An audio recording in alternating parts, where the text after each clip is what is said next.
الكويت على هنا بالطياره ياخدوا الميزوثيرابي ويروحوا تاني. فاللي عايز يخس وعايز يجي هيجي، ما تعملوش المسافه انها تكون هي الحجه بتاعتكم.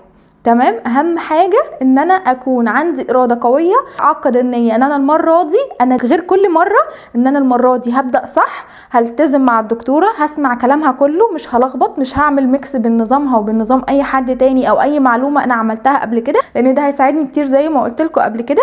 هنظبط اكلنا، هنظبط شهيتنا، حتى لو عندك دوخه، عندك تعب، عندك ارهاق، قولي لي وانا هظبطها لك. هعرض لكم دلوقتي الفيديو بتاع امنيه اللي كانت امنيه حياتها انها تخس، هتحكي لكم بالظبط هي كانت كام وبقت كام، وبالصور صورتها قبل وبعد، وهوضح لكم كل الحاجات دي في الفيديو. تابعوا الفيديو لحد الاخر. نتائجنا بتتكلم عننا، دايما بنقابل مشكله بعد التخسيس وهي التثبيت، والنهارده جاي اثبت لكم ان المشكله دي معايا مش موجوده. معانا بطله جديده من ابطال تحدي تكميم المعده بدون جراحه، هتتكلم عن تجربتها بنفسها. انا اسمي امنيه، كان امنيه حياتي